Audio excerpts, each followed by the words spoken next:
जय माता दी दोस्तों, आप सभी का स्वागत है हमारे YouTube चैनल में। देखिए, मैं बात कर रही हूँ 27 जुलाई से 2 अगस्त तक के साप्ताहिक धनु राशिफल के बारे में। ये सप्ताह बहुत ही विशेष सप्ताह रहने वाला है। क्यों? क्योंकि इस सप्ताह में एक तो पहले ही दिन यानी 27 जुलाई को शनि देव वक्री हो जाएंगे। और शनि देव हमारे कर्म के कारक हैं। हमारे जो करियर का भाव होता है ना, उसके स्वामी होते हैं। अब शनि देव का वक्री होना हमारे ऊपर सबसे ज्यादा प्रभाव देने वाला है। दूसरा, इस सप्ताह में सावन माह की शुरुआत हो रही है, जो कई तरह के जो नेगेटिव इफेक्ट हैं उनको दूर करने का काम करेगा। और शुक्र के राशि परिवर्तन का भी योग बना हुआ है, यानी शुक्र का राशि परिवर्तन भी है जो 1 अगस्त को है कन्या राशि में। इसके अलावा चंद्रमा जो हर 2.5 दिन में राशि बदलते हैं, वो धनु राशि यानी आपकी राशि से गोचर करेंगे सप्ताह की शुरुआत यानी 27 जुलाई आज के दिन से। उसके बाद वो मकर में, फिर कुंभ में और फिर मीन में संचरण करेंगे। तो उनकी वजह से जो प्रभाव होने वाले हैं, उनकी वजह से जो बदलाव होने वाले हैं, तो उनके बारे में हम यहाँ चर्चा करने वाले हैं। तो चलिए, इस छोटा सा निवेदन है, चैनल पर पहली बार आए हैं, अभी तक चैनल को सब्सक्राइब नहीं किया है तो जरूर कर लें। धनु राशि की मैं बात कर रही हूँ। प्रिय धनु राशि वाले जातक, इस सप्ताह में पूर्णिमा की तिथि रहेगी 29 तारीख को। पूर्णिमा की तिथि जो है ना, ये जो समय है, ये आपको कुछ जरूरी बातों पर सोचने और पुरानी चीजों को पीछे छोड़ने का मौका देने वाला है। कोई ऐसी आदत, कोई ऐसी सोच या स्थिति जो आपकी प्रगति में रुकावट बन रही थी, अब उससे बाहर निकलने का समय आ सकता है। इससे आप खुद को पहले से ज्यादा हल्का महसूस करेंगे, पहले से ज्यादा पॉजिटिव अपने माइंड को आप फील कर पाएंगे।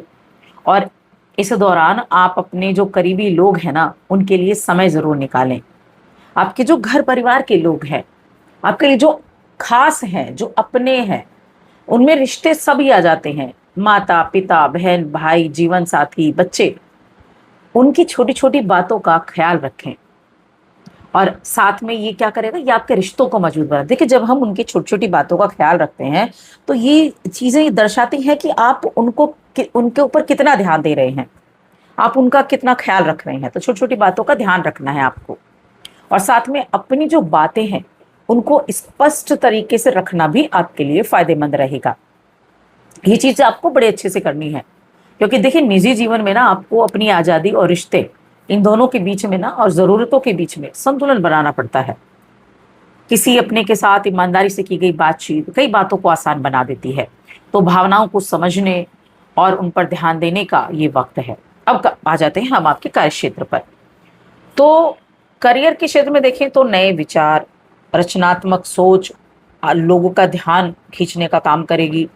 किसी टीम प्रोजेक्ट या नए काम की में आपकी जो भूमिका है वो बहुत महत्वपूर्ण रह सकती है। आर्थिक मामलों में बजट बनाकर चलना होगा, खर्चों पर थोड़ा नियंत्रण करना होगा। हालांकि इस सप्ताह में जो सोच विचार कर और सही दिशा में आप कदम उठाएंगे, उनके जरिए आपको आगे बढ़ने के मौके भी मिलेंगे। अब देखिए, शनि की हमने सबसे पहले बात की थी कि शनि 27 को ही वक्री हो रहे हैं। और शनि कहाँ बैठे हैं? शनि को अगर आप देखें धनु राशि के जातक, तो आपके चौथे घर में बैठे हुए हैं। अब चौथे घर में ही शनि का वक्री हो जाना, अब ये वक्री हो गए, कर्म के स्वामी है, कर्म पर दृष्टि भी डाल रहे हैं। 10वें घर के स्वामी होते हैं ना, कर्म के कारक होते हैं। तो इस दौरान आपको कुछ थकान भरे कार्यों से समय निकालते हुए आराम करने और अपनों के साथ वक्त बिताने की आवश्यकता होगी, क्योंकि इससे क्या होगा, थोड़ा सा अपने आप को एक तो आराम देना अच्छा रहेगा। इसी वजह से आप जीवन के अलग अलग क्षेत्रों में काम कर पाएंगे। साथ में खर्चे का योग भी बना हुआ है कि खर्चा भी आपका रह सकता है। और जब खर्चा बढ़ेगा तो क्या होगा, लगेगा कि पैसा आया तो था लेकिन गया कहाँ, ऐसी स्थिति बन सकती है। अब इस दौरान आपकी राशि के स्वामी की हम बात करें, गुरु बृहस्पति अष्टम में मौजूद हैं। अष्टम में सूर्य भी हैं, लेकिन गुरु अस्त हैं, राशि के स्वामी हैं और अष्टम के भी अष्टम में बैठे हुए हैं। अष्टम के स्वामी नहीं है, अष्टम में बैठे हुए हैं। तो आर्थिक मामलों को लेकर इसलिए मैंने कहा कि एक रणनीति बनाकर आप चलेंगे तो अच्छा रहेगा। कई बार ऐसा होता है कि हम कुछ चीज़ों को ना काबू में कर सकते हैं, जो कुछ खर्चे हो गए उन्हें हम कंट्रोल कर सकते हैं, लेकिन हम तो चाहेंगे तभी तो कंट्रोल होंगे। अगर हम चाहेंगे नहीं तो नहीं होगा। तो इसलिए आपको थोड़ा सा काबू करना होगा खर्चों को। कुछ लोगों के लिए यहाँ घर परिवार में कोई फंक्शन वगैरह हो सकता है, कोई मांगलिक कार्यक्रम, कोई बर्थडे का सेलिब्रेशन, कुछ इस तरह की चीज़ें बनती हुई दिख रही हैं। तो परिवार में थोड़ा उत्सव जैसा माहौल रह सकता है। इससे घर परिवार के सभी सदस्य प्रसन्न रहेंगे। और ये जो देखिए है ना जो मांगलिक कार्यक्रम है, ये कोई जन्मोत्सव ही ज़्यादा दिख रहा है। तो बहुत ही ज़्यादा उत्तम परिवार का माहौल रहने वाला है। इस टाइम में आप जिस भी चीज़ के लिए मेहनत कर रहे हैं, परिणाम प्राप्त का इंतज़ार देख रहे हैं, हो सकता है वो उम्मीद के मुताबिक ना आए, लेकिन निराश नहीं होना है, क्योंकि जो परिणाम आपको मिला है वो भी आपके लिए संतुष्टि देने वाला रहेगा। लेकिन संतुष्टि कहते हैं ना, जब तक आप नहीं चाहेंगे तब तक नहीं मिलेगी। तो इसीलिए आपको बहुत ध्यान से भी काम करना है। चौथा भाव देखिए जहाँ पर शनि बैठे हैं वो क्या है? चौथा भाव आपकी सुख सुविधाओं का है, माता का है, चौथा भाव के परिवार का भी है। और यहाँ पर शनि वक्री हो रहे हैं तो थोड़ा सा इनमें थोड़े एक तो खर्चे बढ़ जाएंगे और थोड़ा सा इनमें कमी देखने को मिल सकती है। लेकिन क्योंकि शनिदेव आपके धन के स्वामी भी हैं, आपके तीसरे घर के स्वामी भी हैं, जो एफर्ट को दिखाता है, और अब ये वक्री होकर पिछले घरों के भी रिजल्ट देंगे, यानी तीसरे घर के भी रिजल्ट देंगे। तो एफर्ट करने से आप पीछे नहीं हटेंगे। अब जब आप एफर्ट कर रहे हैं तो उसका रिजल्ट भी आपको मिलेगा। और जो ऐसी स्थितियां भी बनेंगी कि कार्य क्षेत्र में कुछ ऐसी प्रॉब्लम जिनको आप बहुत लंबे समय से फेस कर रहे थे, बड़ी समस्या थी, और अब वो दूर हो जाएगी, आपको बड़ी राहत मिलेगी उससे। तो कुछ ऐसी चीज़ें भी हैं जो सुस्ती चली हुई थी, बड़े सुस्त आप लग रहे थे, तो उनमें भी, क्योंकि आपकी राशि पर देखिए शनि की जो है वो 10वीं दृष्टि है, तो अब वो जो सुस्ती थी ना, वो सुस्ती दूर हो जाएगी वक्री होने के बाद में। जो एक आप आलस में पड़े रहते थे ना, नहीं करेंगे ये काम जब करेंगे, ये काम तब करेंगे, वो सुस्ती अब आपकी दूर हो जाएगी।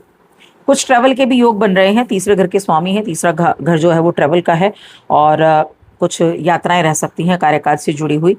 और साथ में देखिए यहाँ हम अष्टम भाव में जो गुरु बैठे हैं ना, ये आपको कुछ धन मिलने का योग बना रहे हैं, कि कुछ धन तो प्राप्त होने का योग है, कुछ ना कुछ तो प्राप्त होने वाला है।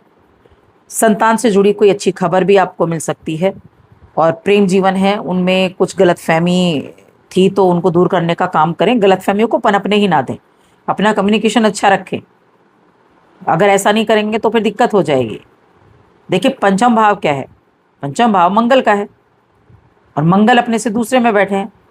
तो इसीलिए आपको थोड़ा सा ध्यान देना है प्रेम जीवन में, कि किसी भी तीसरे की वजह से कोई गलतफहमी ना हो। बाकी समय अच्छा है। स्टूडेंट की बात कर लेते हैं, छात्रों के लिए कैसा रहेगा?